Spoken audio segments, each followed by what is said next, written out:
Today I get to chat with Bo Nickal. Bo Nickal is the NCAA Division I champion 3 times. Was involved in the U.S. Olympic wrestling. He's got an amazing resume of wrestling accomplishments. Been at UFC the past couple of years. We had seven wins and 0 losses in your MMA career so far, and a lot of hype and a lot of noise around your name right now. I just saw your last fight at MSG and enjoyed seeing you in person. I saw you on television a couple times before then, so happy to meet you. And yeah, man, how'd you get involved in wrestling and how are things going? Yeah, things are going well. Yeah, first off, thanks for having me on. Really appreciate it. Always fun to have conversations with people and interesting people. And yeah, getting into wrestling for me was it almost was just in my blood, in my DNA. My grandfather wrestled in college and was a wrestling coach. My dad wrestled his whole life, was a wrestling coach. And so my first state tournament was when I went to one when I was maybe 2 months old. And so it was just kind of always in my life and in my DNA and just very interested in it. I played a bunch of sports growing up, but wrestling I always took it the most seriously. So I started actually competing in tournaments and at 5 years old, and then was able to compete over 20 years in the sport and still love it to this day. I love a lot of things about it, but I would say most important and the thing that I appreciate the most about wrestling is the relationships that I was able to create. And all my best friends are wrestlers. A lot of my mentors and people that I'm close with come from the sport. And so, yeah, it was really something that, even though I'm fighting now, I try to stay involved as much as I can and be involved in wrestling hopefully my whole life. So you started when you were 5? I did, yeah, very young. Yeah, I got a little wrestling experience now. I started when I was 41. All right, there you go. And I have Chuck Liddell and Tito Ortiz and Henry Cejudo come and play with me. I did pretty good against Henry. Yeah. I'm not sure why. Didn't do as good against Chuck in the beginning. Right. So, but yeah, mostly jiu-jitsu. I got a brown belt in jiu-jitsu under Jake Shields. Yeah. And Lyoto Machida and Glover Teixeira are like my main striking coaches. You got some good coaches. I got a lot of good coaches. I don't know if you looked at my Instagram, but I got a lot of good coaches. Yeah. Yeah, which I have good results because of that, because I'm willing to work hard, but definitely. I wasn't going to invent this myself, Right. So when you have people that are excellent at what they do and you pay attention and actually apply yourself and spend your energy and time, then yeah, I got good results. But Lyoto and Glover, I'm like halfway to black belt in striking under like a Kempo karate system with them. So, okay. But I didn't start until I was an old man. I was like 41. And then I have all these guys come, I knew Jake, I knew a few other guys from the MMA world or UFC world, and I'd have them come, train with me, which means, you get beat up by a smaller guy for the first year, you just get beat up. Right. And then the second year, they have to beat you up in more sophisticated ways because you learned how to defend the easy ways to get beat up. Right. And then by my third year, I kind of got tired of getting beat up, and my defense got pretty good, by 3 years in, and offenses. Then you remember all the ways that you got beat up, and then you apply it backwards. And yeah. So that was my great MMA strategy. It's worked out pretty good so far. Love it. Fun. I don't think I'll be heavyweight champion anytime soon, however. Yeah, you're in a few years, so you never know. Glover won at what? In his 41, 42. Yeah. So. Yeah. Yeah. Well, I'm already past that. So. maybe he'll break his record. All I got to do is beat up John Jones or Tom Aspinall, which no problem. I think it'd be wise for me to train at least a couple more months before I try that. Smart. I think I should train a little while longer before I make that challenge. Definitely. So shout out to Tom and John. Yeah, man. So yeah, I know a little bit about it, but wrestlers have a great reputation of like the tenacity and toughness that everybody talks about with wrestling. That it's just not a sport, through high school or college where you're allowed to be. You're not going to be soft and win a quarter of the things that you did. You're not going to be soft and even be competing with those guys and win nothing. Mm-hmm. So you got to be a pretty tough guy. You got to be pretty tenacious, dedicated. Kurt Angle won his gold medal in the Olympics back in '96. I'm sure you know that story. He had his neck broken, 4 vertebrae broken in his neck, and the guy still wanted to go compete. And the wrestlers, I think that's about as tough as it gets. Could you think of a better excuse to not go, involve yourself in a martial arts, a champion fight or a fight for a gold medal? It's a pretty tough fight. Can you think of a better excuse than my neck's broken in 4 places to not do that? Yeah, to be honest, there's just wrestling breeds a different type of person, a different mentality, and yeah, I mean, that's even taking it to a new level, right? Just such an amazing accomplishment and a testament to that mental fortitude that I'm sure he has. But you see, that's obviously probably one of the most prominent examples, but there's a lot of examples like that within wrestling. I've had teammates that have had torn ACLs or torn labrums and go out there and win national titles. Just when you start young and you experience adversity and you learn what your body's capable of and how to push yourself through and how to figure out a way to win, I think that those principles just stick with you. And I see a lot of these guys that, now I'm a little older and some of my teammates are moving on from competing and moving into different areas of life, whether it's business or graduate school, law school, things like that. They're becoming very successful just applying those same concepts they learned in wrestling: grit, tenacity, discipline, ownership, like all those things that you need to be an elite level wrestler. Those same lessons apply to any type of industry you want to enter into. I say this all the time. There's so much overlap between business and fighting. In a business context, you wake up every day, you're going to fight 3 battles. There's 3 problems waiting for you as soon as you wake up. And I think it's my job to solve the first problem, solve the second problem, solve the third problem. Now we're just starting at neutral, and a chunk of the day is already gone, Right. And then we got to get, a couple wins on the board before we go to sleep. Mm-hmm. So every day you're going to wake up and have problems. You got to resolve problems. You got to be able to, I have this logo not accidentally on in my branding of choose to conquer. I think success is a lifestyle choice. Mm-hmm. That if you're in a first world country, you could choose to be a millionaire or a multimillionaire. Mm-hmm.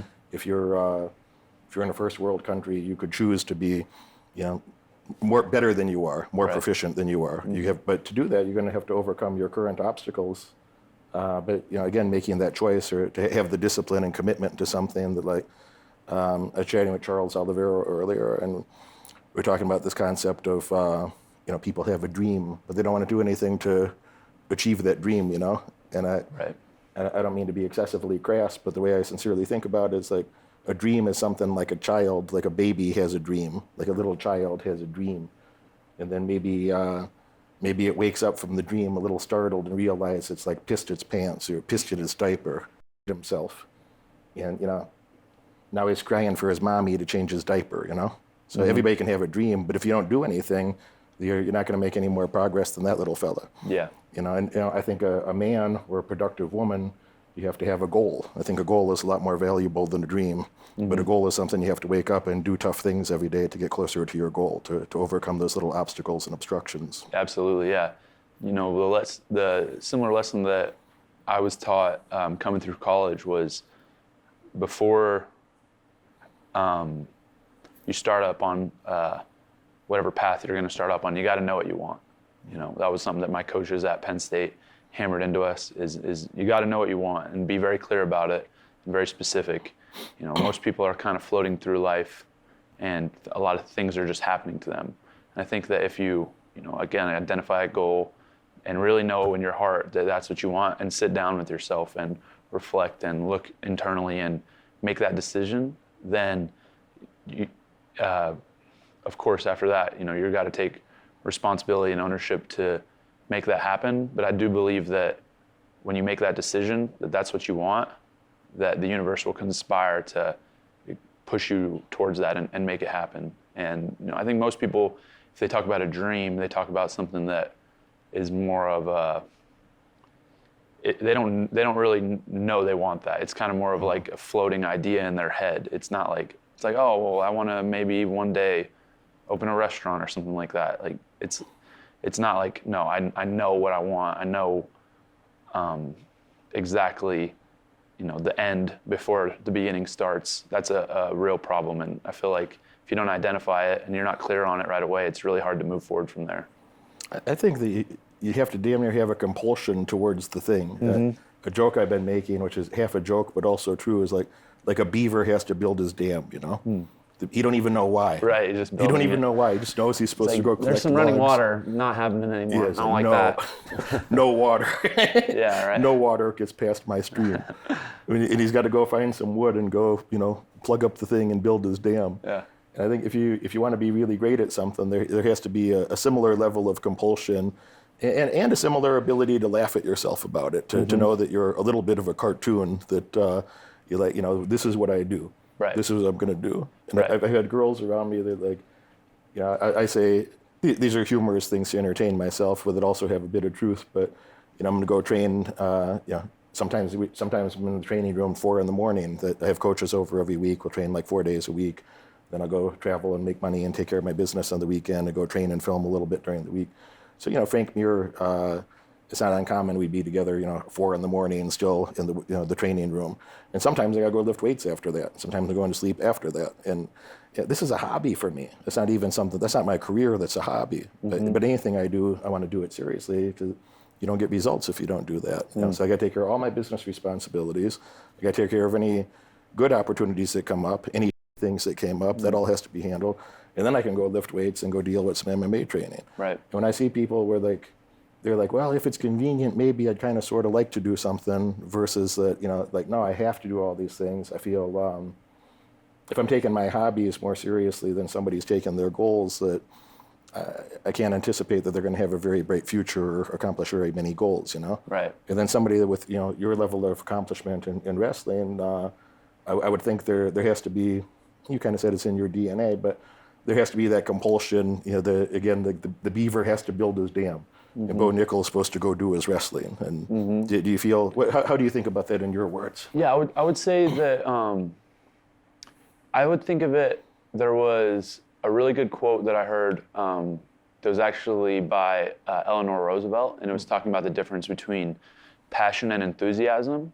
And you can compare passion to what would be like a firework, where it shoots up, explodes, and then goes away really quickly, to enthusiasm, which would be more like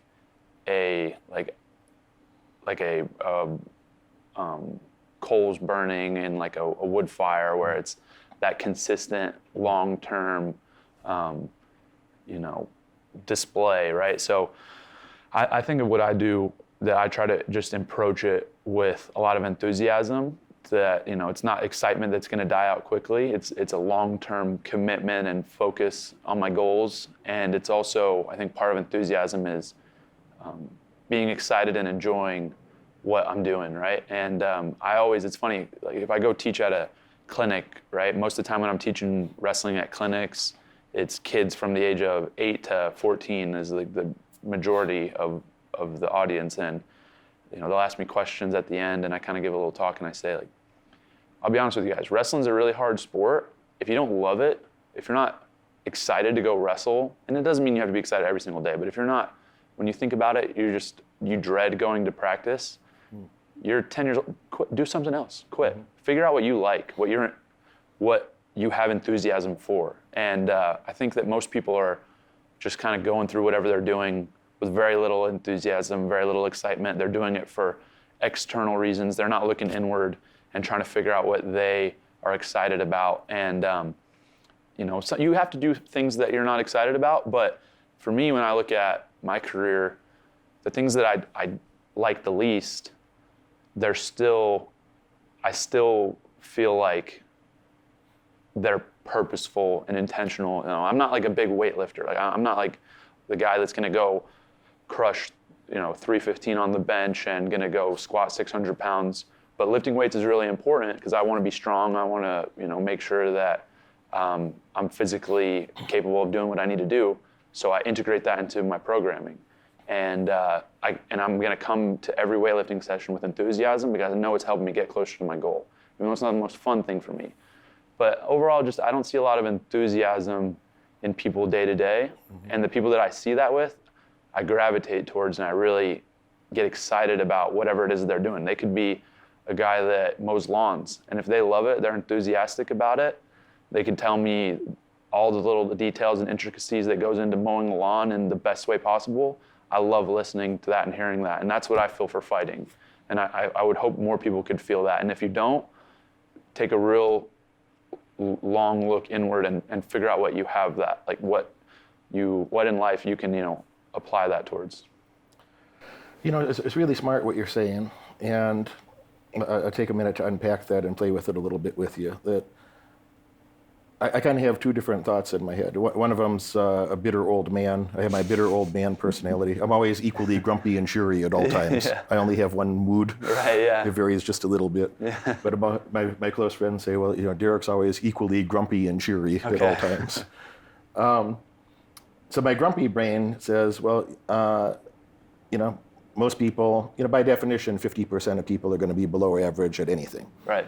And the majority of people are making close to zero effort. They have no real commitment to being excellent at something.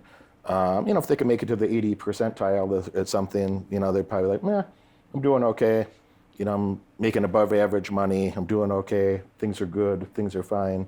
I'm doing better than average. And that's their marker in their head, or comparative other is, something like, what they think is average. Well, I'm doing better than average. Everything's good. Things will just magically get better later.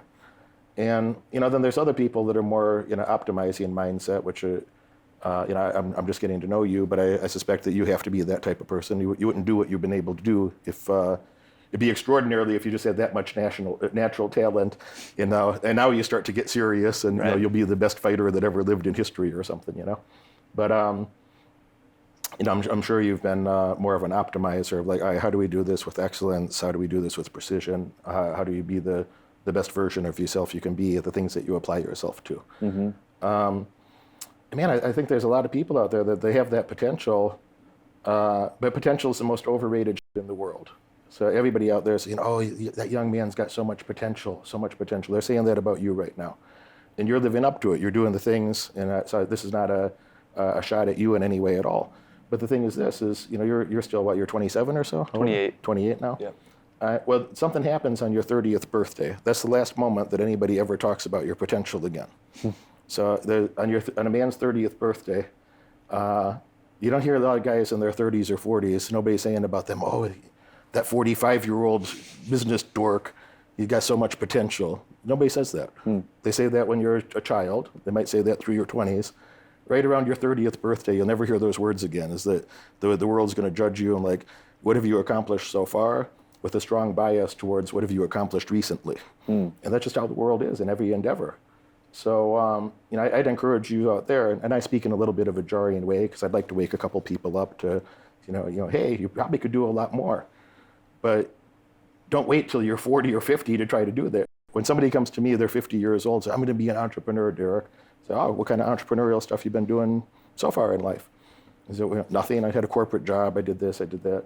Always had a boss. So you had a boss for 50 years, and now you're going to be an entrepreneur. Yeah, I made my first entrepreneurial money when I was 7, and I kept doing that my whole life.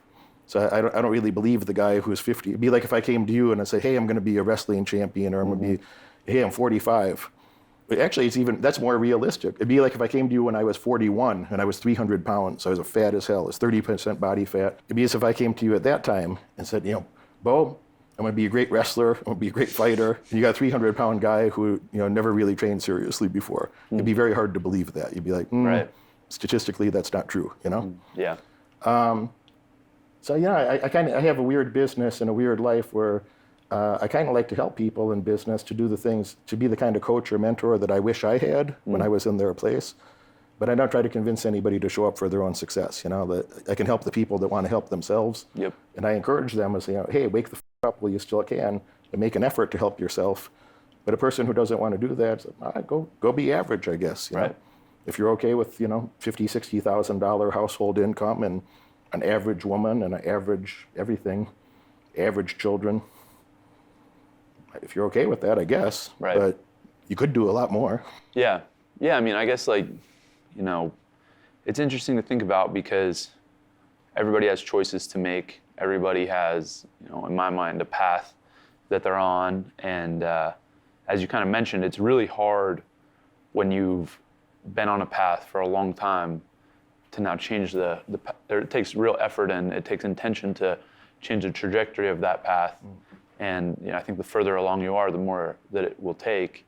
And so there's definitely the idea, like the kind of where you start off and where you're headed is there's a lot of correlation there. And I feel like, most people probably don't know how to cope with the stress and the anxiety of dealing with, like, as you're saying, the work and the effort that it's going to take to get to, maybe if they have a dream where they want to be. And there's definitely a difference between, as we kind of talked about, a dream versus a real goal that you have intention behind. But I feel like when I look, I've only been on earth for 28 years, and so I'm not like the most experienced person in the world, but when I see is holding a lot of people back is just like not dealing with stress in a healthy and appropriate way. They feel that, and they lean on, more often than not, negative things versus positive things, right? Like when people deal with stress, they're gonna eat, or they're gonna drink, or they're gonna gamble, or they're gonna do drugs, and that's just furthering them along that kind of negative path already. Whereas if you can figure out how to deal with that stress in a healthy and productive way, now you're able to take on a bigger stress load, and then all of a sudden you're doing like what you're doing like a breeze, and you don't get emotional about it, and you're not having to feel like you can do it, you can deal with it, you're gonna keep moving forward. When I feel that, pressure, stress, and look, I'm in a good spot now. I grew up poor. I had a childhood. You don't care about all the details. They already know the details. It's very frustrating. And I thought, this sucks. And I thought, whatever I got to do to make things better, just sign me up. Whatever I got to do, I'll work hard. I'll learn. I don't need to do it my way. I want to do it the best way. I don't give a shit about doing something my way. Like, show me a better way. I'll adopt it immediately. We'll do that. We'll do it your way. We'll do it that way. I don't care. I don't need to do things my way. Some people are addicted to that. I think that's really an amazing sign of stupidity. What's the probability that the type of person who thinks like that he knows the best way to do everything? It's Right. like almost zero. It's just so unreasonable. So I like to be around people that are smarter than me and better than me, and I'm so happy to do things their way or find a better way. But yeah, man, I think the main thing that you're talking about people feeling stressed. When I feel that, I'm just like, hey, of course you feel stressed. You're doing things that nobody wants to do, and that's why you're going to have better results. Like if you do the things that the other men are too weak and or unintelligent enough, they're not intelligent enough to do that thing, then of course you're going to earn results that they can't have. Right. If you can solve problems the other men can't solve, you're going to have rewards the other men can't have. Right. So I remind myself at those moments that, of course you feel frustrated at the moment. Like, the first level of frustration, like, of course you feel that. Like 95% of men would have quit already. And then you work a little more, and you're like, you feel frustrated again. Well, of course you feel that way. 98% of guys would have quit by here, and 99.5 would have quit by here, and 99.9 and 99.999. And those are the real numbers, by the way. How many wrestlers are there you're competing against to have that national championship? It's like Not a lot. The national tournament is 32 guys, so there's not a lot of. Right, but how many guys got kicked out way before they made it to that tournament? Oh, thousands. 100,000 or something. A lot, Young men yeah, are competing yeah. in wrestling. Yeah. Tens of thousands. Well, yeah, wrestling statistically, there's less wrestlers that are able to compete in college, like relative to other sports than any other sport. So if you look at guys that just compete in college, it's something like 3% of high school wrestlers move on to competing at a college level.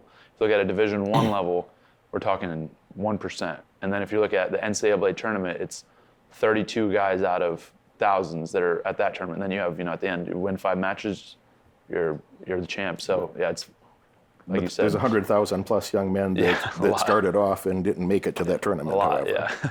So statistically, when we say, when somebody says to a guy like you, he's a top 1% great wrestler, as if you're like 1 out of 100. It's like, no, it's like, 1 out of a million or something like that. It might be, that might not be grandiose enough, because the truth is, so to win that thing once is maybe 1 out of 100,000. Right. And then go do it a second time and a third time. Yeah. So nobody gets to do that. Yeah, I mean, I think there have been, in the history, maybe like 20 some guys that have ever won, 3 national titles. But yeah, I feel like it's just work, consistency. Days go slow, years go fast. So I might have the hardest training day of my life, and it might be something that I'm like, wow. There was many moments where I was like, I don't know if I'm gonna get there, but I'm just gonna keep grinding, keep working at it. And then all of a sudden, you zoom out and you spent 20 years in a sport and you become a master at it. And most people, they're not able to zoom out. They're not able to see that path, and they get distracted or, whatever it is. There's a lot of different things that happen, but yeah, I think just about consistency every day, doing the same thing, being willing to just. I'm going to revert back to that model for just a second. So to do the things that, you're in the 99.999999 percentile of something that 20 guys in the world ever did something like that. Yeah, of course you're going to feel pressure and stress. Yeah. Because nobody can do that. Right. If they could, they would. Mm-hmm. If they could, they would. So nobody can do that stuff. And I'd say just as a self-help aside to a young guy, say, I feel stress. I feel depressed sometimes. I feel anxious. Well, if you're not doing something, that's the appropriate response. You should feel anxious. If you're a young man who's not living up to their potential, your brain is telling you you should do more. Right. The answer is not to do less. Go do something. Go do something meaningful. And to your point earlier, whatever meaningful means to you, go do something that you're enthusiastic about. I would add that you'll also be highly rewarded for. If you're enthusiastic about some that nobody makes money at, you're still going to be poor later. And however good you are at a craft or hobby that makes no money, poverty sucks, and poverty really sucks when you're old. So I would add to that, like, find something you're enthusiastic about that also can be profitable in the long term, and then you have the start of a competitive advantage that you could spend more time and tolerate those frustrations, in a more healthy way, and in a more have a deeper persistence to stick at it and make real progress. But just because you're a little depressed or you're a little anxious or you're feeling stress or whatever stress your response to, that's not a bad thing. Right. It's not a bad thing. I intentionally put myself in stressful situations every day, and I think that my success in life is proportional to the obstacles that I'm able to overcome or the problems that I'm able to solve. So I want a good amount of stress that, all right, Right. What am I learning? I want to be able to use talents or skills that I've learned in the past to be able to, compound and do better in the future. And I want to make sure that I'm learning some new things and making myself a bit better every day, banishing a bit of my ignorance and being a bit better at something. I hope I'm only half dead. I hope I get to live another 40-something years, but probably I'm at least half dead. You don't see a lot of big guys walking around in their 80s and 90s, do you? It's not a ton, no. Not too many. So statistically, I might be wishful thinking, but I'll be around for another 30, 40 years. I'd like to do something. I'd like to be better. And avoiding stress, avoiding those negative emotions. If you might be having a negative emotion because you're not doing enough. Work harder, and make sure you're working on the right things. Again, if you found something you're enthusiastic about that also makes money, find somebody who did that before you that can help cut your learning curve, so you don't have to make all the same mistakes they did. Could you do the things that you did without coaches?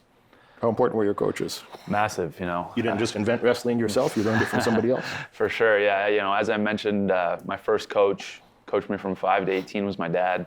And so we had a really, strong relationship, and he poured so much effort and energy into me, and I'll always be grateful for that. And then going to college at Penn State, we had some of the best coaches in the world and the best coaches all time. Our teams won, I think, 11 out of the last 13 national championships as a team, and that's starts at the top. So for me, being able to be around those guys, learn from them, was such a big blessing and something I'm so grateful for. And it's that relationship is something that I wouldn't even be anywhere near where I'm at without that, without great coaches, great mentors, and guys I look up to, guys that lead by example. I'll tell a quick story. So when I committed to Penn State, they had some success as a team prior, and I really liked the coaching staff. I really liked the guys, but I'm an 18-year-old kid, and so I think I'm making the right decision, but it's somewhat of a guess, right? Like I could have gone to any school, and so you're taking a little bit of a risk no matter where you go. And so I took my official visit, and I go there for the weekend, and I remember really liking it even more, feeling confident about my decision. And then on Saturday morning, the team went to do a workout, and so they ran a few miles across campus and ended up at this big hill next to our lacrosse stadium. And they had the guys do, bear crawls up the hill, buddy carries up the hill, single leg hops. They did like a bear crawl backwards, all this crazy workout. And the coaching staff did the workout too. And these guys are, in their 40s and beating some of the college guys, the 20-year-old, top guys in the country, and they're doing that whole workout with them. And it was at that moment that I knew I was making the right decision. Because what coaching staff in the country would be willing to get up at 7 a.m. on a Saturday morning, run, all of these miles across campus, and then do this hill workout with these guys when they're not even the ones competing, right? Like, it would have been easy to sit up there and blow a whistle, which is what most coaches do. It would have been easy to, even people with the credibility that you wouldn't question who have done that before, and maybe they're moved on, they haven't done it before. Like, you can even see that where a coach, he's been there, done that, and he doesn't need to do it anymore. But those guys were just still in the trenches, and I love that. And that's when I knew, I was like, these guys, I can trust them, because they're willing to continue to go through that with us. They're not going to ask me to do anything that they haven't done and aren't still willing to do. And I love that. And for me, it's just an example. I'm a dad now. I have an 11-month-old baby boy, and so anything that I'm going to ask him to do, it's not only going to be something that I've already done, but it's something that I'm still willing to do. And I feel like that's a great mark of leadership and character, and something I appreciate a lot. That's a great story, and it makes a lot of sense. You see the coaches doing hard things that they don't necessarily have to, or right. They could blow a whistle literally and tell you what to do. Yeah. And the guys that do it, that's a different level of dedication. Those guys are there to help you win. They're not waking up to do that because they think it's fun. Right. They're there because they want the team to win. Yeah, it's commitment, and it's leadership. That's what it is, right? Like that's whenever I look at somebody that I would want to consider to be a mentor of my own, or to be somebody that I have in my life in a extensive capacity, it would be somebody that walks the walk, right? Like, you can't just say that this is what you do, this is what you do. It's like, I want to see action. I want to see results. And as I get older, I feel like I'm able to discern better and better who talks and who says, that they're doing this and that, versus like who's actually doing it. Because a lot of people say, oh yeah, like, this, that, I can do this or that for you, but there's really not a lot of action and intention behind it. It's real easy to talk, Words are so easy. I'm thinking, we were both you were fighting. I'm at Madison Square Garden. I was right up front. I see your last fight. Was it Paul Craig? Paul Craig's a tricky guy. He's a unique guy that I've never spoke to the guy, but it's a guy that I'm kind of interested in working on some grappling with, because he just does some unique, unorthodox things that, he wins fights that way sometimes. And Gerard Merchart's another guy I think like that. These guys are like tricky, unorthodox, not the easiest guys to beat. They got, plenty of guys beat him here and there, but I think those are both guys I could learn something from. That I've talked to Gerard, I know him. I never talked to Paul Craig. Paul Craig, reach out to me. Send me a DM right now. We need to train together. But I see you get your win over Paul. You get your hand raised, and the audience, boo.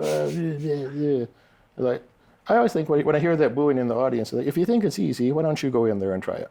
For sure. I thought, I remember being in Ngannou versus Cyril Gane, and these guys are in like the 4th round, and they're my size, Hell, Ngannou is bigger than me. He's got to cut to a 265. I wake up at 260. He's got to cut to get down to 265. So, your cardio is not the best if you're that heavy. There's limitations to how much cardio you're going to have or how much activity. And these guys are fighting like hell. They're in the 4th round, and they get into a little grappling, and it's not the most exciting moment of the fight. And the audience, boo. Yeah.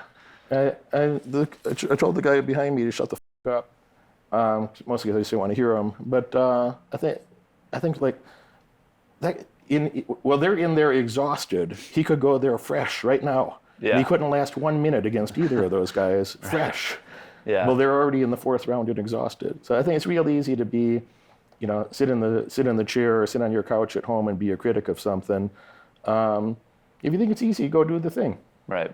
Go do the thing. So, and then what you said later, you got to feel some pressure. You're in your 20s. You're at MSG's most famous, arena in the world, most famous sports arena in the world for sure.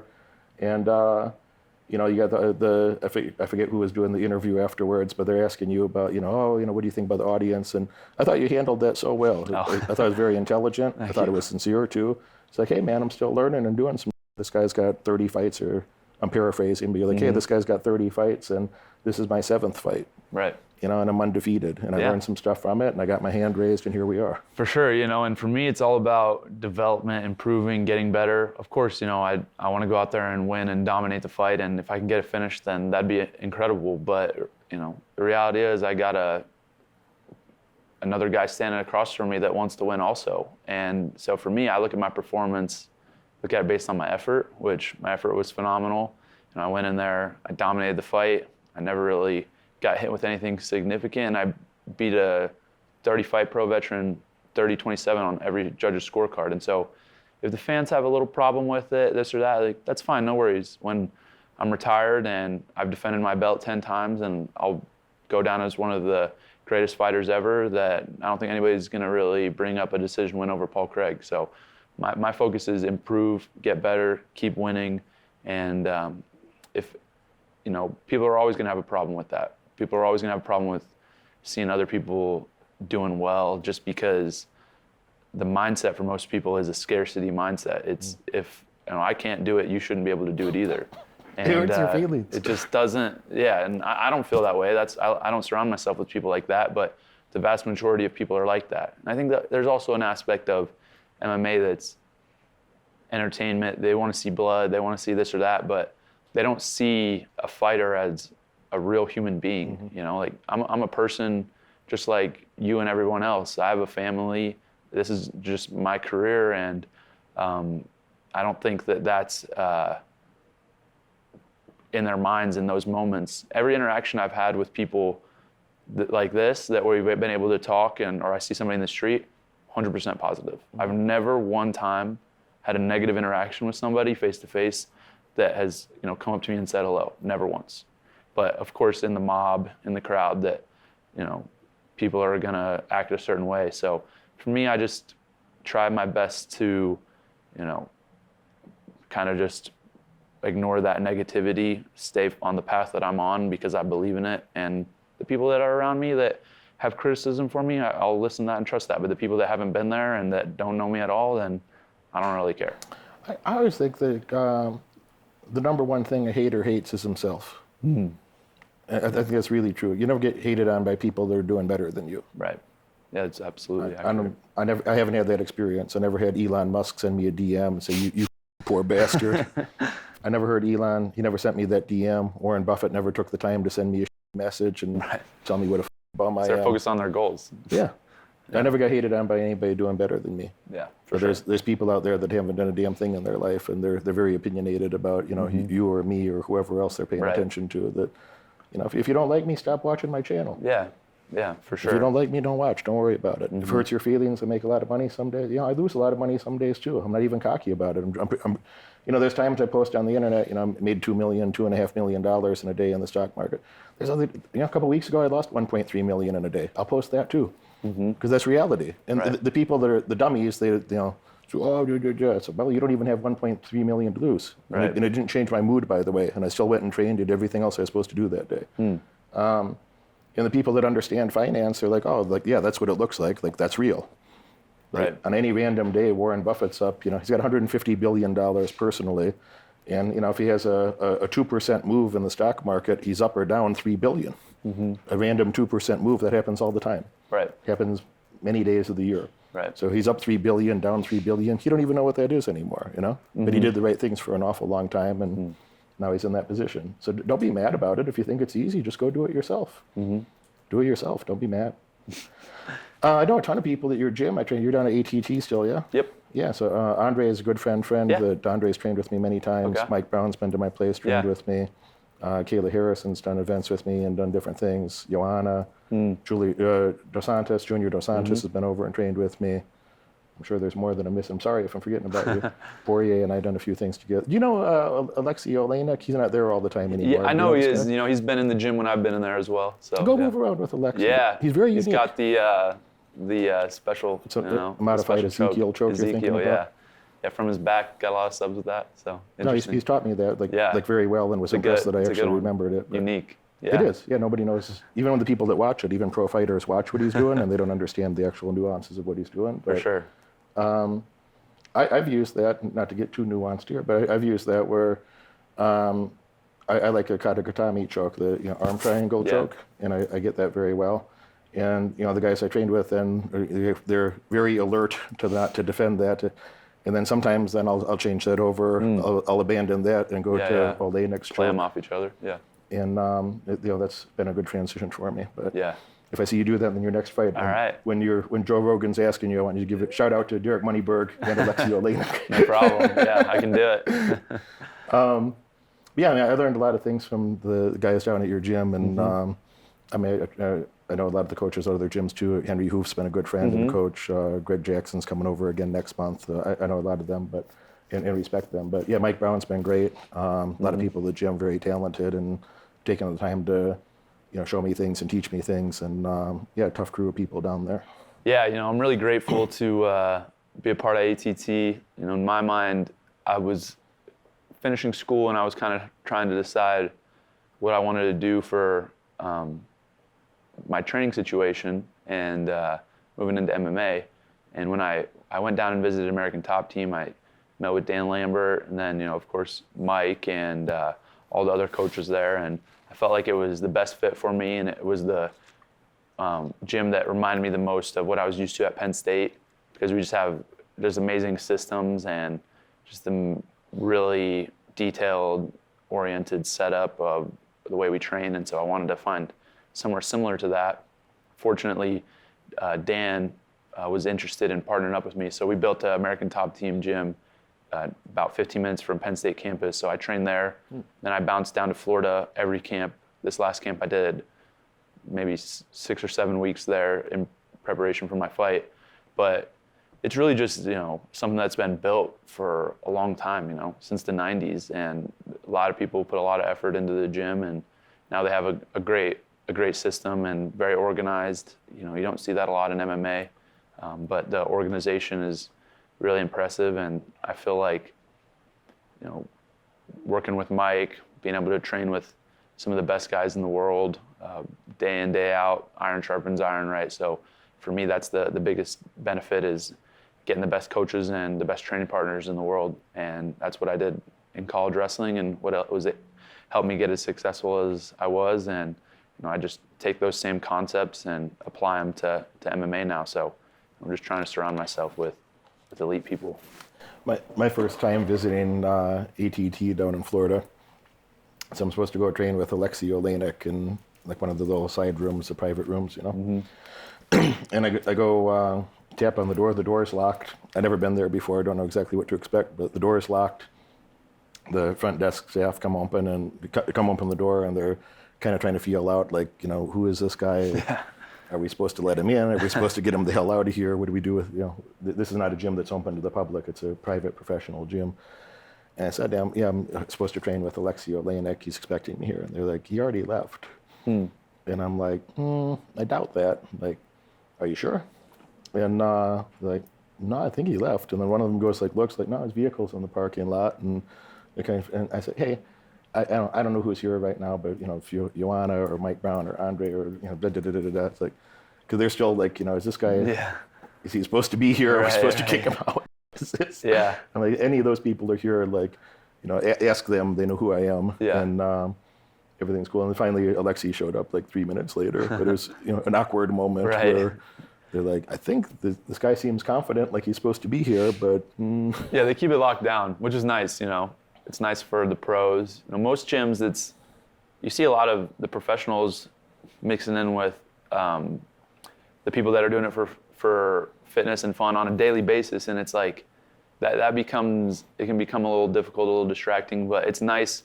Like you don't see we just get in, we lock in. The people that are coming in are like our people, and we're able to just really focus on what we need, and it's a great environment overall. I feel really, really appreciative of the environment and the coaches, working with Mike, working with Steve Mocco, working with Thiago Alves. Those guys have all helped me tremendously, and yeah, it's a big blessing. You can't underestimate having a good team.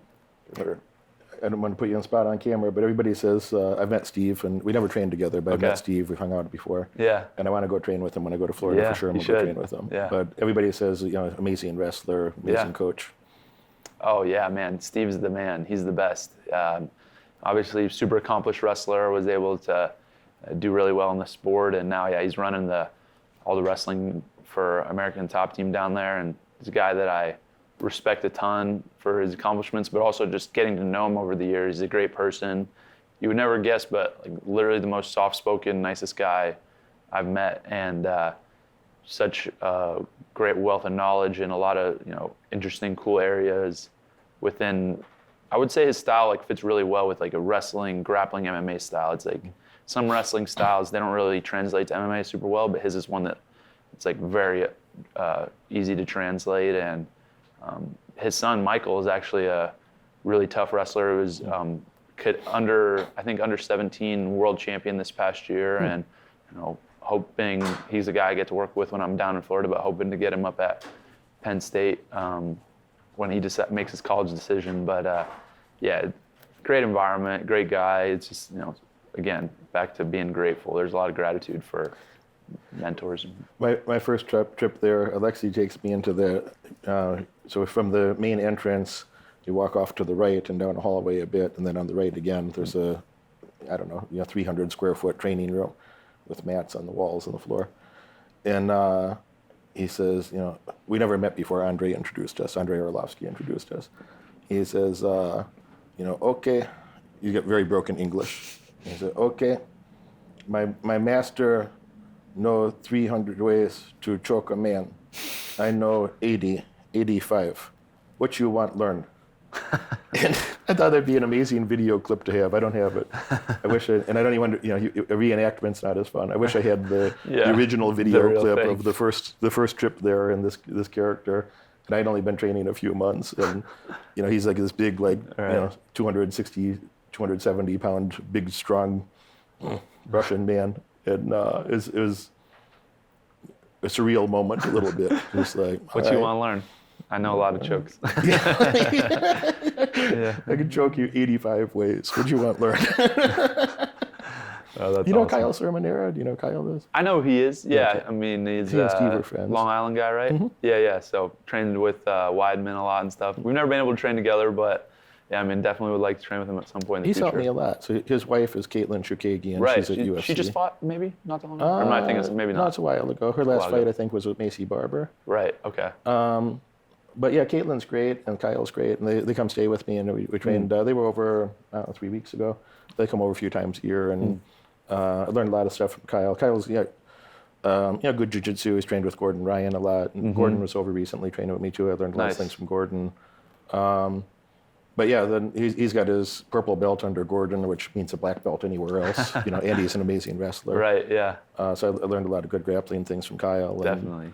Then I have his wife put her gloves on and beat me up, and I just block and defend myself. And she's polite, so she tried to take it easy on me a little bit. I'm like, no, if I can't defend myself against a 150-pound girl, then Right. Yeah. maybe I should find something else to do. Yeah. You got to take steps, right? Start go there, and ahead. then Yeah, when I do the same thing with Andre, I ask him to tone it down a little bit. I should be able to do okay against a Right, no doubt. 155-pound girl. That's fun. She caught me a couple times, though. It'll wake you up. I believe it. What's next, man? I heard what you said earlier. Is when I defend my title 10 times, there's a lot of steps between here and there, which doesn't mean that's not true. And a person who does that has to believe that starting now. What's that progress or process look like to you to get from here to there?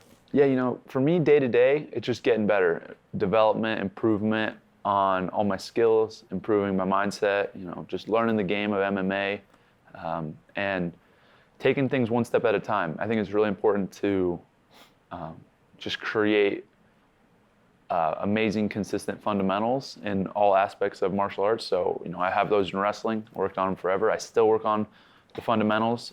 It'll be the same thing with jiu-jitsu, the same thing with Muay Thai, with boxing, with any of the disciplines that I'm learning. It's just mastering fundamentals, and the more you master fundamentals, the more creativity you can have. And so my focus has really shifted to development, improvement, just seeing where I can take this. And I mentioned winning the belt, defending it 10 times, and so my plan is really just to see how far I can take it, and I'm not really putting a limit on myself where it's like, okay, I get to here and then either we're going to be done or we figure it out. It's just, I love what I do.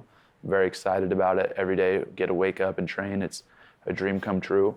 I enjoy the process of getting better and improving.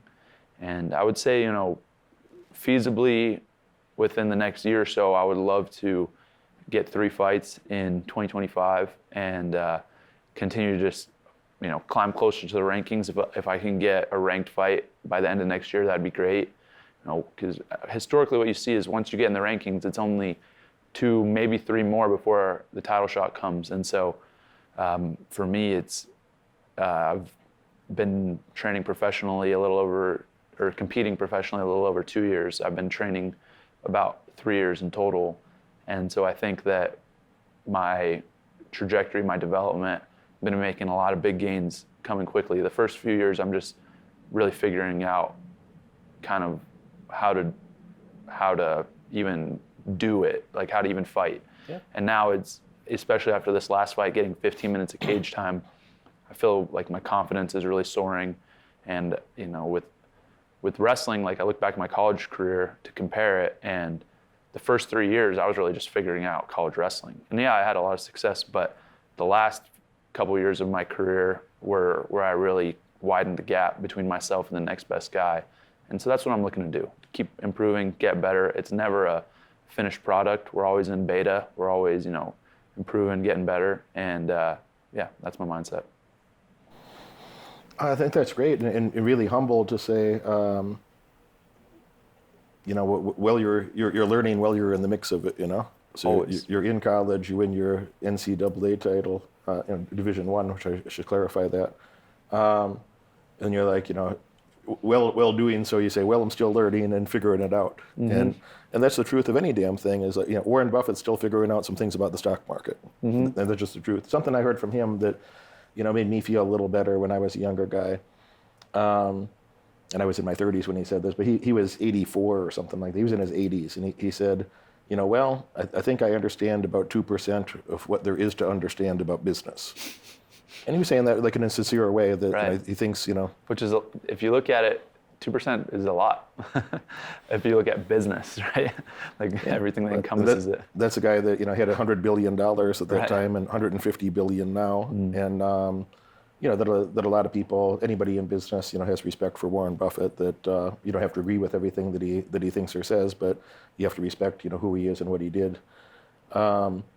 And I thought, that was both inspirational to me and took a little pressure off that, like, sometimes people talk to me like I'm supposed to know everything there is. I never said I know everything there is about business. I went to the #1 business school in our country.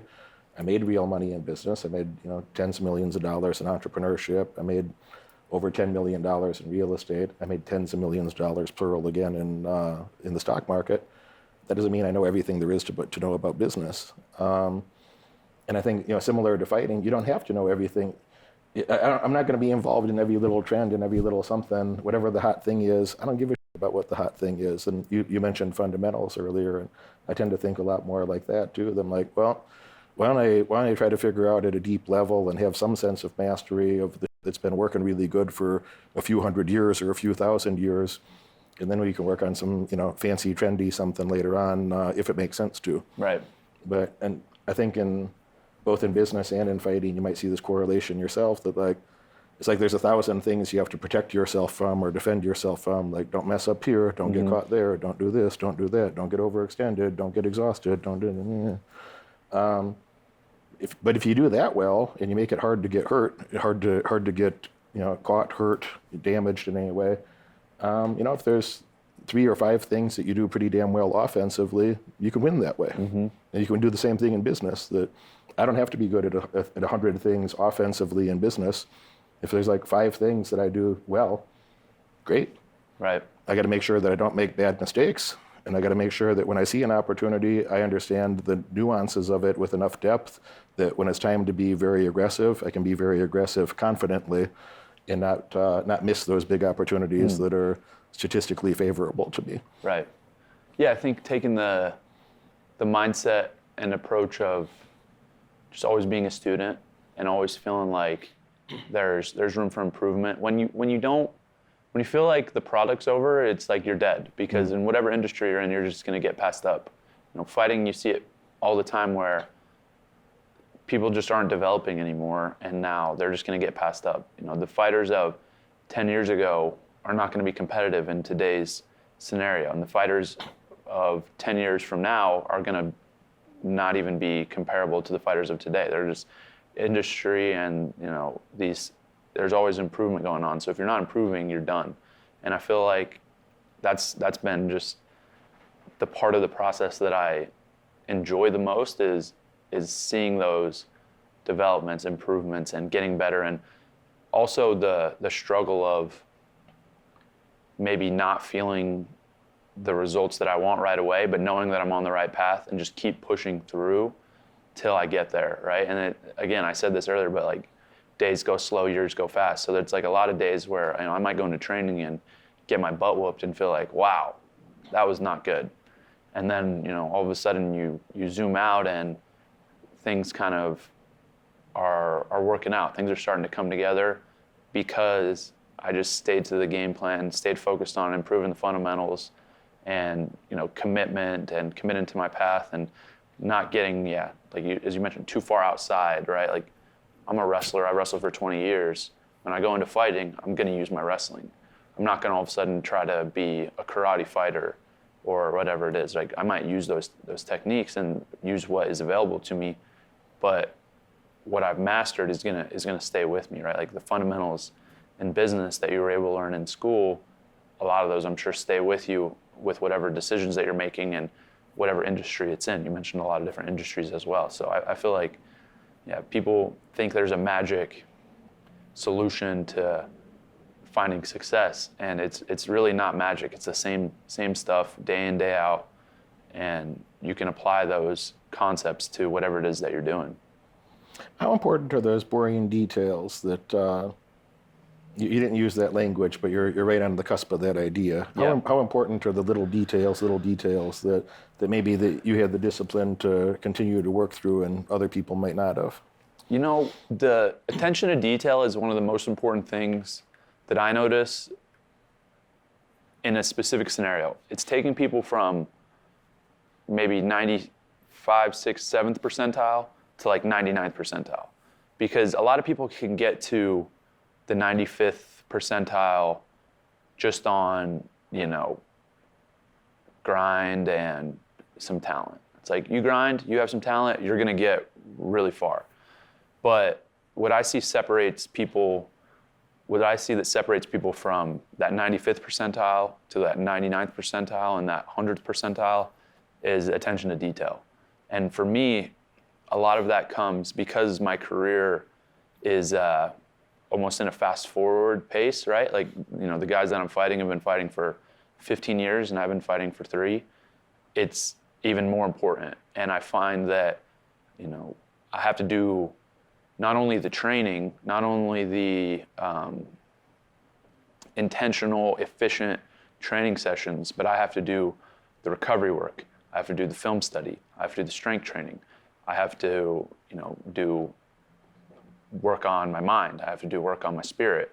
And when all that stuff is in alignment and everything is synergistic and working together, that's when the gains are crazy, when they're unbelievable, right? Like if you would have, I don't really see anybody else that's been competing in the sport as briefly as I have that are, feature bout in Madison Square Garden and able to beat 35 pro veterans, Yeah, I'm getting a lot of criticism, but at the end of the day, the stuff I'm doing is pretty unprecedented.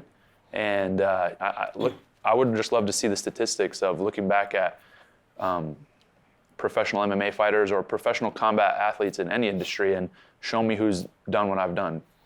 Check the stats. And that's because of the alignment of everything that I'm doing and the attention to detail in every area.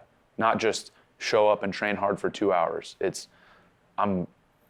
starts, with my morning routine, getting what I need to do, getting my nutrition, getting my supplements, getting my water, locked in 30 minutes before training. I'm not worried about anything but fighting. I'm not, running around, messing around, watching TV. I'm looking at film. And then we go into the training session. We're efficient with it. I get back, I eat again. I'm gonna get another training session later in the day. I'm gonna get good sleep. I'm gonna get good recovery. I'm gonna do everything I need to do that my body's primed. I'm gonna do my red light therapy. I'm gonna do my hyperbaric sessions. I'm gonna do my cryo work. Then I'm gonna get, for the week, I'm gonna get 5-6 hours of film in. And I just don't think people are willing to do that. They're not willing to pay attention to the detail. And that's why I'm having the success I'm having. But yeah, it's not magic stuff. It's just the same things, a little more detail oriented. You get better at it the more time and effort you put into it, figure out more efficient ways to do things, and then you just replicate it every day. I love hearing that, and I love for them to hear that. Is that I say, it's all the little boring things that nobody wants to do that make a tremendous difference. That I think what you said is about right. From a lot of people get to the 95th percentile or something.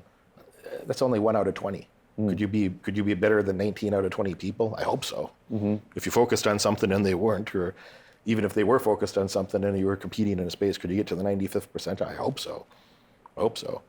I think any serious person could do that. Right. But to be really excellent at something, or to be in the top, you got to do little boring things that the other people don't want to do. I've spent so much time reading financial statements and looking at the most boring articles that I roll my eyes while I read some of these analysts. What the analysts say. The analysts don't know about stocks, by the way. If an analyst knew anything about stock, they wouldn't be an analyst. They'd be a hedge fund manager. Right. And then the number one thing, which you've told me you have some interest in business, so maybe this will be useful in your future somewhere. Mm-hmm. But you go read these analyst reports, and they all have a disclosure section. And the first thing I do is I go look at the disclosure. So when you see like a sensational headline that something is either extremely good or extremely bad, and all headlines are that way, then I say, well, all right, if they think the stock's such a piece of shit, are they shorting the stock right now? The first thing I say, go do and look at the disclosures, and then it'll say, we have no position, blah, blah, blah, blah. So you wrote this article that you said you think the thing's a piece of shit and it's going to go down even more, but you don't have enough conviction in your thought to bet like $100. If they invested $1, they'd have to say in the disclosures that that they have some position in the stock, and they would at least add some credibility that, for nothing else, if their brain worked well enough to at least be a good analyst, which is halfway a sham industry, they could at least buy one share of the thing or something to say that they actually believe what they're saying. Yeah, put your money where your mouth is. But they don't even believe what they're saying themselves. No. They just want the clickbait headline. Yep, that's all it is. Some of them, there's a website that like tracks their past predictions and talks about like, some of them have like a 35% success rate. And this is binary. The stock either went up or down. So That's like a child, how old did you say your child is? 11 months. 11 months. Your 11-month-old child should be at 50-50. Right. With no study and no prior experience, should do 50-50 expected. Yeah. So they're doing better than some of those analysts are. That's pretty crazy. Pretend that's their profession. Yeah, isn't that weird? And why do you think that is? Do you think that's just lack of focus, lack of attention to detail? What is the reason that the analysts? Because I would think, like you said, the people that are analysts, if they were that good at it, they would manage hedge funds, but they've got to have a little bit better intuition or better work ethic. Nah, they're just like English majors or literature majors that happen to write about business. They're good writers. They're writers. They're not business people. It's a writer. Yeah, okay. Yeah, they write articles about business. It's not their profession. Yeah, they're not money managers. They're not. I don't manage anybody else's money. I just manage my money. But if they knew anything about it, they'd be investors. They wouldn't be analysts. Right. And I'm not trying to make a joke. That's really if you look at the facts of it, it's like, go 80% of them, don't take my word for it, go look. 80% of them, they don't hold the positions that they're endorsing. So maybe 20% of them, when you see, that they're endorsing a stock, they actually own the stock. And they might own like a share. They don't say how much they own. Right. But 80% of them don't even pretend They don't buy or short anything that but they're very opinionated in their articles about what you should do. And So it's just silly, It's crazy too, that people read the articles and that it has an effect on them without looking a little deeper into it. Because it doesn't take that much effort to like read the disclosure and then to put pieces together like, wow, that's interesting that this person's writing this article but has no actual stake or position. It's like they're just yapping for no reason. But most people will read that and like take that as a fact. It's like, wow, oh, well, this stock must be crap or this stock must be great because an English major wrote about it who has no position, Yeah. Yeah, but it doesn't take, but. When you buy or sell a stock, and if this is not interesting to you, then just take the conversation in a different way. But at the moment that you buy a stock or sell it, but at the moment you buy a stock, you're willing to pay more for that than anyone else in the world at that moment. If anybody was willing to pay a penny more than you, it would go to them, not you. Right. So think of the boldness or audacity of that there's 8 billion people on the earth. And, 5 billion don't have much purchasing power. But the other 2 or 3 billion that, are interested in, have some level of financial prosperity and are probably interested in building more. Maybe they at least have a 401k or some sort of IRA, something in the background that some money manager is moving their money around for them, even if they don't know about it personally. At the time that you're buying that, you're saying that I know better than anyone else on earth, and I'm willing to pay more for this than anyone else on earth because I think they're all wrong, and later on it's going to be worth more money. And it's kind of a bold thought, but that's the truth of the mathematics of what's happening. Right. And I tend to buy things that are very out of favor and already down a lot. I don't buy trendy things. I don't give a shit about the next new trend. I buy boring things that I understand that are out of favor. Energy stocks, consumer discretionary things, casinos.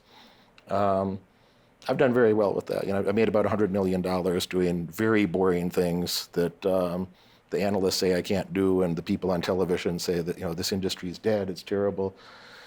And some of these, Energy Transfer, an example, a company called Energy Transfer, they own oil and gas pipelines. They have about 117,000 miles of natural gas pipelines. There's whole parts of the country, like the northeast of the country, if you don't pump natural gas through those pipelines, people die. Mm-hmm. So do you think it'll remain popular for people to heat their home in the winter in the Northeast? Do you think it'll remain popular to cook dinner? Because they got to burn that natural gas to create electricity too. So whether they're using a gas stove or an electric stove, they still got to use those pipelines. So when I buy stuff like that, that stock was down to $3.75. I owned a lot of it about $5. Today it's about $20. Mm-hmm. And I made a big dividend. I made 30% cash on cash return on the dividend since I bought it too. And all I'm really betting is I think the people in the Northeast they're gonna like to not freeze to death. They're gonna prefer that their children don't freeze in the winter, mm-hmm. and they're gonna continue to enjoy electricity and cooking for their family and stuff like that. Right. That's what I'm betting. I'm not betting something crazy. They can say, oh, solar, renewable energy. The solar technology is compared to the way it's promoted on television. It's not real. What they say on television is not. If they could do that, why aren't they doing it? Right. They've been talking about it for years. They're not doing it. They had solar panels since I was a little kid. If they were so efficient, they'd use them. Mm-hmm. And the reality is that it's going to be another 15 or 20 years before they have the technology that they pretend to have now. Mm-hmm. And then it would take another 15 or 20 years to build that out. And by then I'm 75 or 85 years old. So if for the next 20 years I own some boring pipelines that keep your family warm and allow you to have electricity, I think I'm going to do just fine. Yeah. So I buy things that are that dull that I think yeah. Yeah, that makes sense. I was having a conversation on actually the plane ride over here with a lady who worked in finance for a long time and retired. We just happened to sit next to each other on the plane and just had a really interesting conversation. And she told me a story about her husband and basically he kind of seemed like a kind of similar mindset to you, very, very practical, very look at the situation and assess it for what it is, not make up a bunch of stuff and go based on a guess. So he would go sit at a gas station and just watch for a few hours what trucks are coming in and out and just do that over the course of a month and you kind of see the trend, right? And he said it was like, all right, they kind of stopped. And then all of a sudden, you know, obviously like the stock market, everything was down. When he saw an uptick in the amount of, you know, trucks hauling stuff coming back through, he was like, all right, time to invest, let's go. And then that's what he did. And then obviously the market took a turn. But yeah, practical stuff like that is probably, I would say, extremely underestimated. It's just like people are gonna need to heat their home. They're gonna need to make food. But that's not like that sexy. It's just like, but it's real. Now, humans are addicted to prefer the new trendy thing. They get excited about the new trendy thing. And that doesn't mean that I like things that maybe they're boring, maybe they're not sexy or exciting, but it works. Right. So that the way you win your last fight, was that the best display of grappling that you've ever presented to the world? No. No, you know what? You're with another guy that's a tricky guy, that's a pretty damn good grappler himself, and you got your hand raised at the end, unanimously. Right. I look at that fight and I'm just proud of the discipline, right? Like, you know, I was able to stick to a game plan for 15 minutes, and if I would have been losing on the feet, guess what? I'd have taken him down.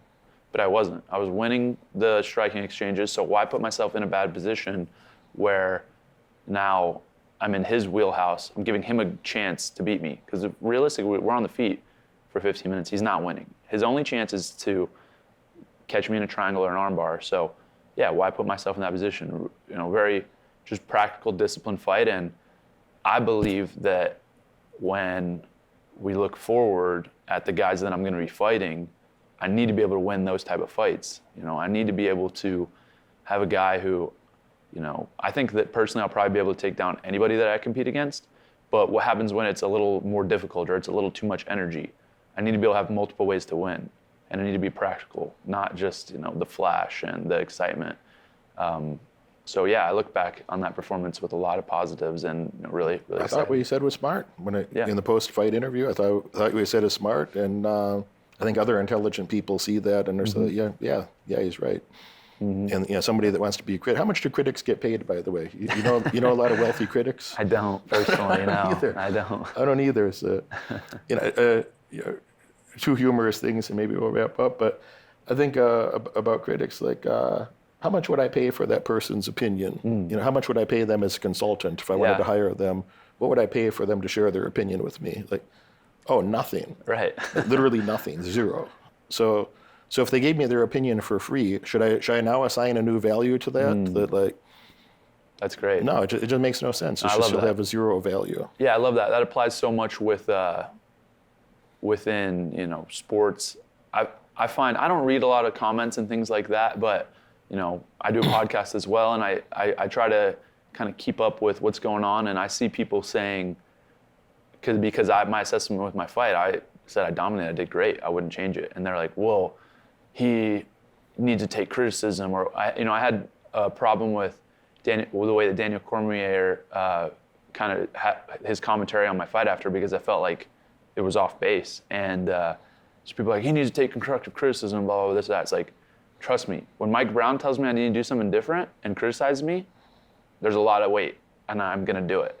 When my coach, Cale Sanderson, tells me I need to make an adjustment to my tactics or strategy or style, guess what? I'm gonna do it. But if he came with a constructive criticism, even if I don't have a problem with him, but I can take a constructive criticism from even as somebody that I don't like, but it just has to be worthwhile. It has to like make sense. Like say something that is actually a value add, right? I don't know. That's my opinion. So I was laughing with Gordon. Gordon came and trained with me in October. So Gordon Ryan and Gilbert Burns were over at the same time. We were messing around together for a few days. And Gordon and I were laughing about like some of the things that haters say.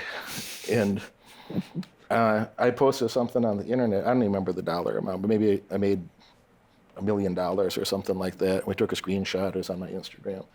And then some guy writes, he's like, that's not possible. You can't do that.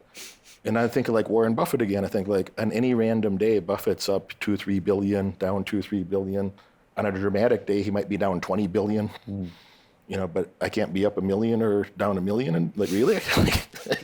Like, that's like, but I did. And I was laughing with Gordon about that. I said, do you have your version of this in your life where like mundane things that happen like, once a week or once a month in your life and people are like, that's not possible. He's like, oh yeah. He's like, I'll win this or that tournament. And a guy will say like, yeah, but you couldn't have won this other tournament against so-and-so. And he's like, actually I did. Like here's the video of me winning the other tournament against the person you're saying. Yeah. Here's the video. Like, that's not real. AI. And AI. I'm like, what? Yeah, it's the AI. So again, I think I find it humorous, like the mindset of that type of thing. That what would I pay for that person's opinion?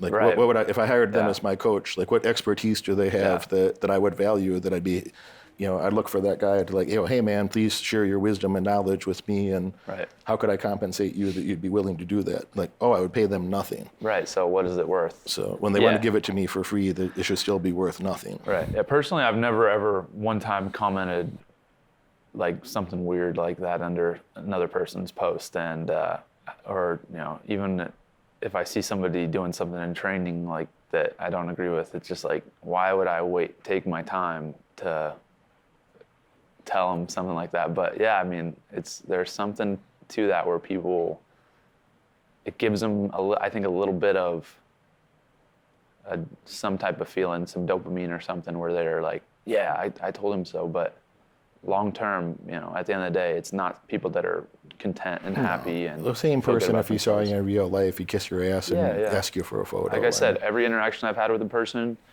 in person has been positive. I've never had somebody tell me something negative to my face ever once. I get kids once in a while will send me something, or young guys in their 20s even, that they don't have entrepreneurial experience. Like, Derek, maybe it's not a big deal, but I made my first I made $9. And I'm like, great. That's awesome, yeah. And I take the time to respond to those when I see them. Like, great. Love that. Keep doing that. Yeah. Like, most people never do that once in their lifetime. And if you figured out how to do that, and you're, a teenager or even in your early 20s, and you figured out how to do that, okay, how can we scale that? What other ways could you find to make yourself useful to the world that the world would be happy to compensate you for your endeavors? Yeah. So I'm happy to encourage somebody that's, wherever they're at, if they're making an effort, that's great. Positivity breeds positivity for sure.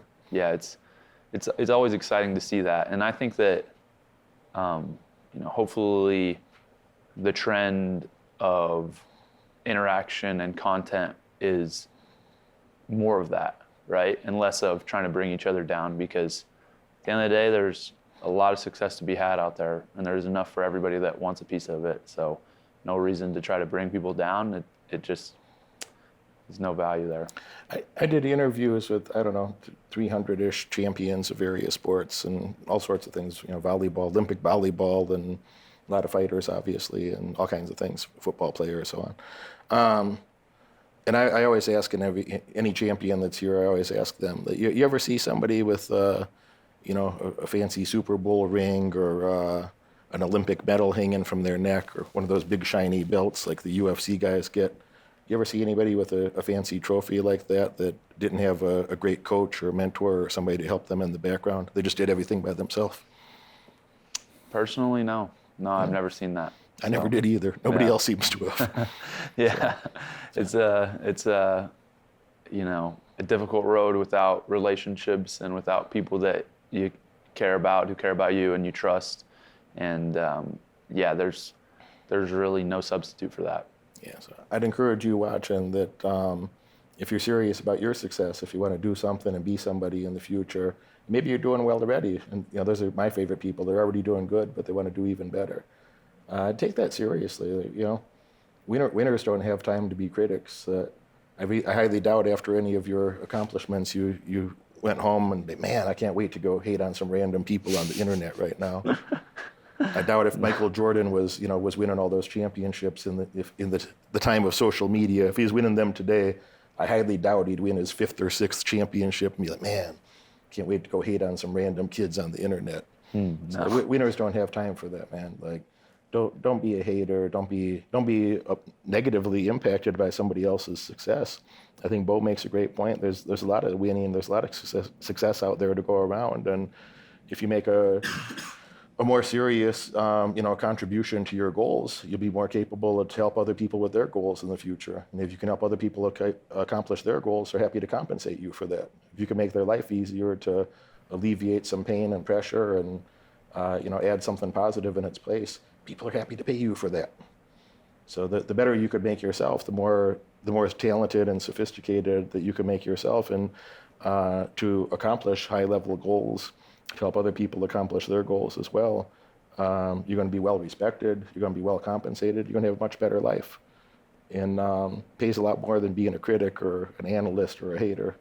So I strongly recommend you do that. And I got a, I don't know, genius level IQ, so the IQ test says, but I didn't want to go invent shit by myself. I went and found a bunch of great mentors and business coaches that did things that I wanted to do, and I learned from them. And then when I was older and I did well financially, I got fat in the early 2020 area. I was 300 pounds. I was 30% body fat.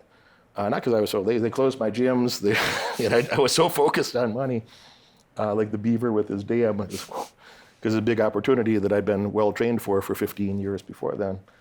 So in a period of time there, I got fat. I made $42 million in about a year and a half while I got fat. So I think most people would take that deal. But when I woke up later and I thought, all right, you got to go fix your physical situation now. So then I went and got weightlifting coaches, strength coaches, and a whole bunch, 30 of the top MMA guys in the world to come train with me, and not a problem anymore. But even in my hobbies, I wanted to have the best people around. I had people that were, won the Mr. Olympia, or they were on the Mr. Olympia stage. Not because I want to be a bodybuilder. I'm not trying to be a bodybuilder.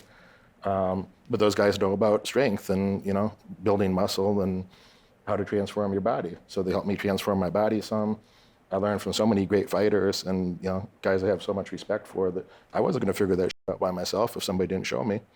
I wasn't going to invent jiu-jitsu or invent wrestling, invent the best hybrid striking martial art. I wasn't going to invent that shit by myself. Mm-hmm. So I think whatever your goal is, find something that you're enthusiastic about, as he mentioned. Find something that will also lead to some profits and a comfortable lifestyle for you in the future. But man, find the best people that are doing that and make yourself useful to those people, and do what the hell they tell you to do to show some respect, so they can continue to invest in you and help banish a bit of your ignorance and improve your skills. And you too can live a lot better life. This is lifestyle choice. So your future is a choice that you're making in the present. And if you're sitting around doing not much, don't be disappointed when your future is not much. But if you start paying attention to those finer details and finding the right people to push you in the right direction, I think you can accomplish an awful lot. So, any final thoughts you would share of, like, a young man watching right now?